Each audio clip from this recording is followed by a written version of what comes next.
Hello again. Well, you may remember last time I was a little pushed for time and I left one of the carriages gluing on the workbench and had to disappear.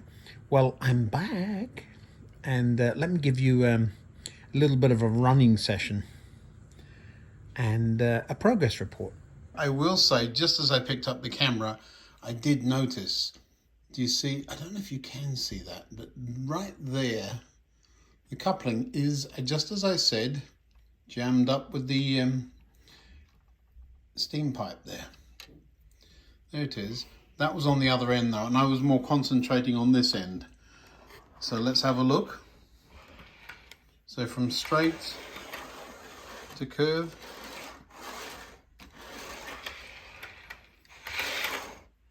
Still not completely free running, but turning a whole lot better. Let me show you. So the bogie now is turning and the coupling is turning. I'm not turning it back up the other way, but there was a little burr on the piece of plastic that slides, or supposed to. It was catching on that. So I will check the others at some point, but I'm not taking bogies off just to try it. My attitude to these things is, it ain't broke, don't fix it. But that one was. So I'm going to put it back on the track and hook it up to the other carriages. And look, no visible glue. Love it. So now we should be mostly able to just finish up tidying up a bit. Let's get that train back where it's supposed to be. It will run around the layout and come back to where it started.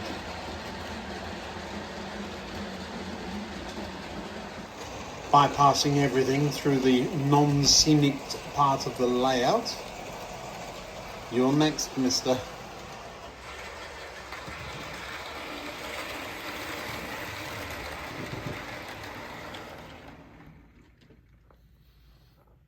Now it has come to a stop. Now I'm going to show you this stop. Right where another track joins it. It's another one of those problematic block sections. But let's see why it stopped.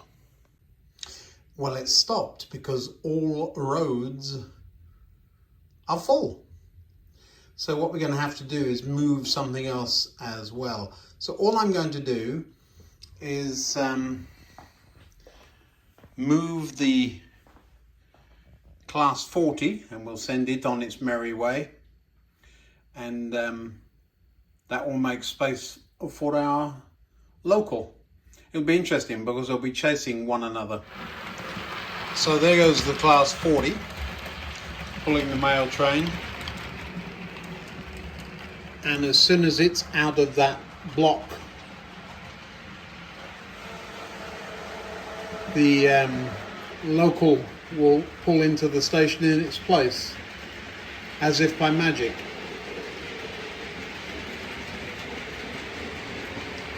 Now I'm just going to wait here.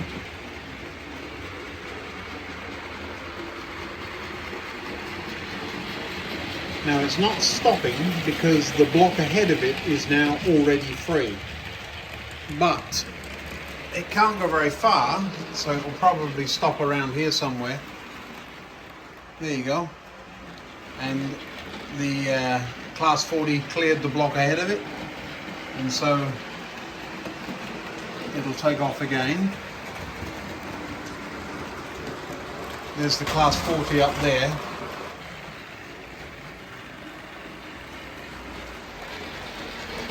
Well, the 40 is cleared. That, remember that big section in front of this one as it goes up the hill now. So this will wait until that has cleared that. And there's the 40 arriving back in the station. It should stop. Let's see where it stopped.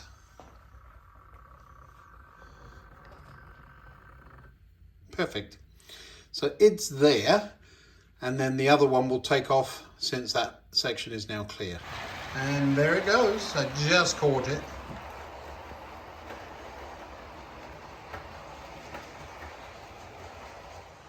camera crew laying down on the job. I probably should finish that section next, shouldn't I? Since it's right next to where we've been working. Still very proud of this fence. I'm going to have to take that whole middle section out at some point, and at that point I'll put the back scene up and finish the fence off. But here comes our... Oh, I like the flare on that. Must have been I've got some grease on the lens. Here comes our train.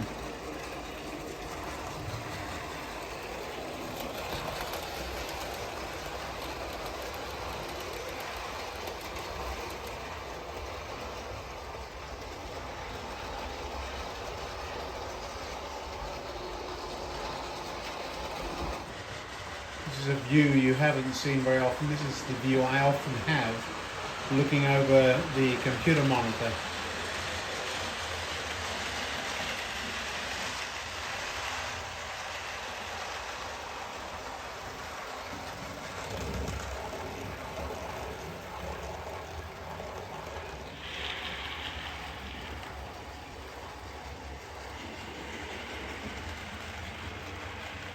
Now all of this, of course,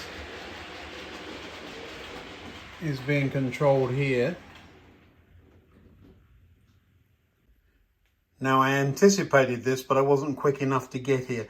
Of course it stopped, and there would normally be a signal there. That's one of the places we would need a signal, because it's got into the section and had to stop because there are no routes to get where it needs to be. So what we're going to do this time, I could send the 40. I could send the schools. I'm going to send the 40. I'm going to try and get down there in time to show you what happens. So the 40 will take off. It will clear the junction.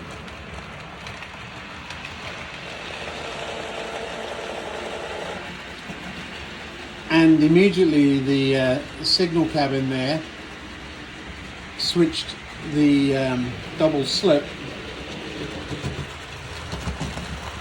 so that our train could go through the platform that was just vacated by the 40.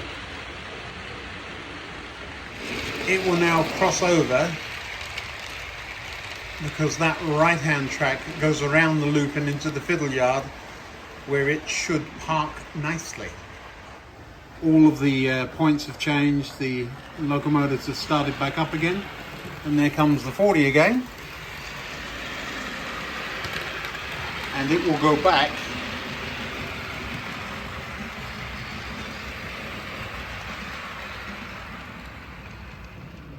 to where it was.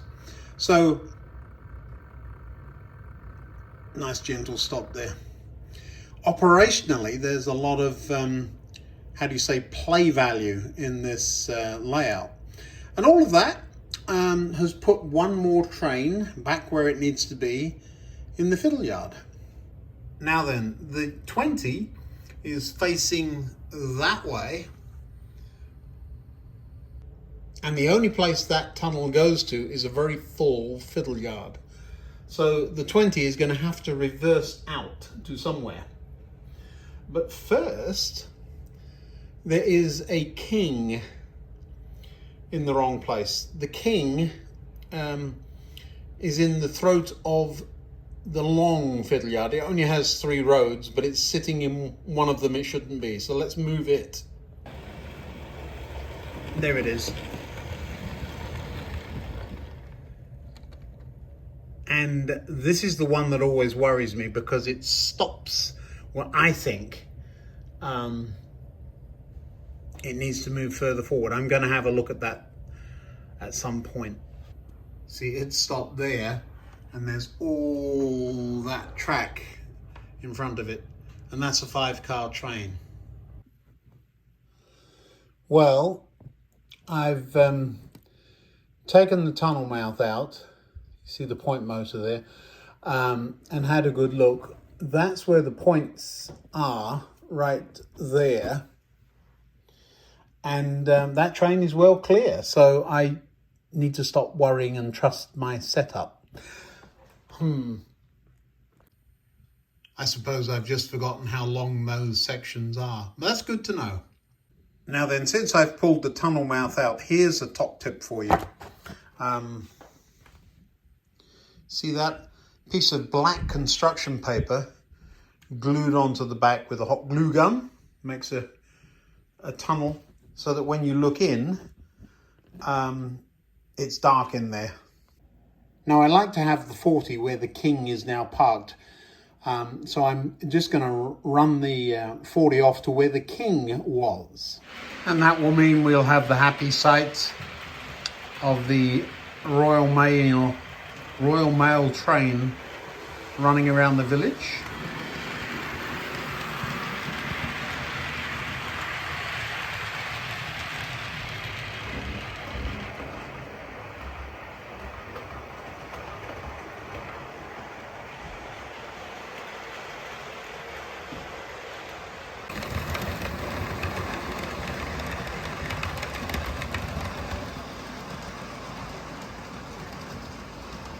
Now to get where it's going, it's going to have to double back around the loop.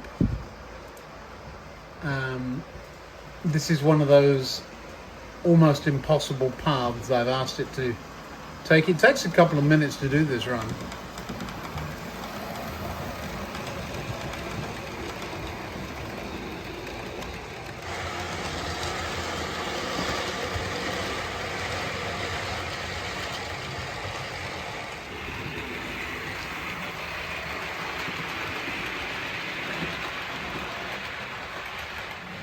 Now what's interesting here is it had to do all of that just to go through the platform it was already on. It'll have to cross over to get to the Fiddle yard.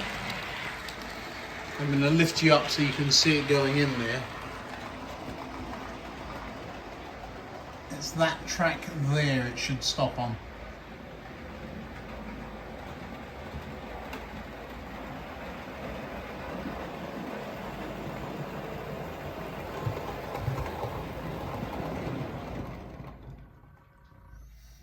Good. Now we will move the king. And what I've done there is asked the king to come out of hiding.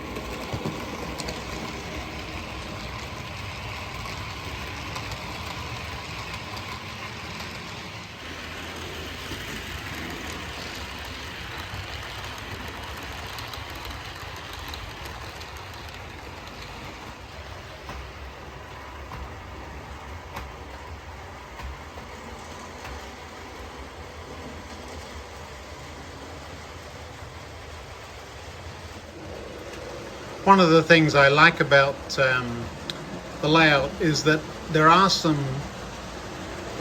routes that I set that are actually quite difficult for the trains to get where you're asking them to go. They have to take quite a circuitous route to get there.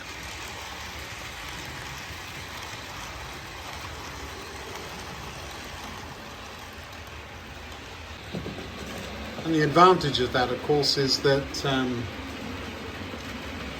you have trains running and it's not just round in a circle. And there we are.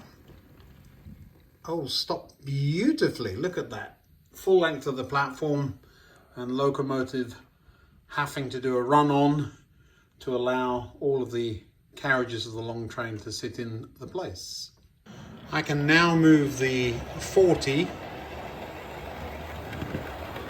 into the siding that the king had been in, and then send the king to bed.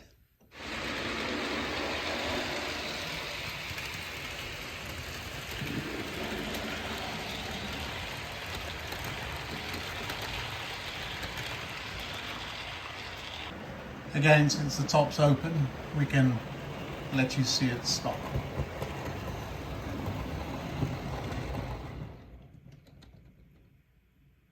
and the front of that and the back of the other train must be very close, but there is still room for 2 more carriages on that Fiddle Yard road. Just one more move before bedtime.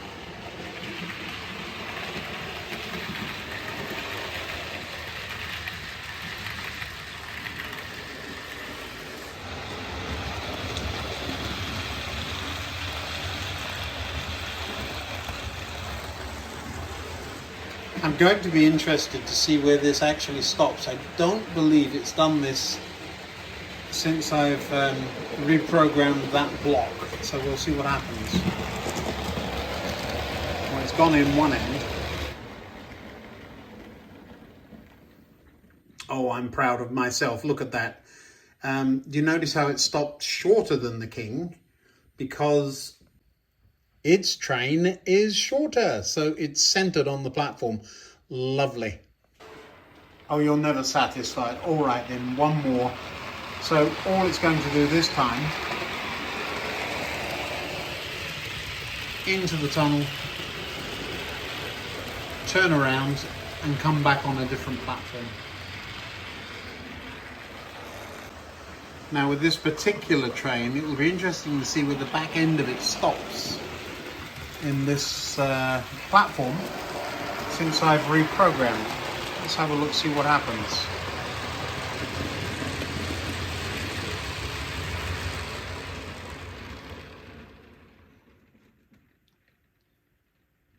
Oh, what? That's beautiful. I did something right, people. So the locomotive is tucked back there, but that worked. I love it. Well, I hope you enjoyed all of the sortings out. Late night running session is what it turned into, isn't it? Thanks for watching. I'll see you again in a couple of days.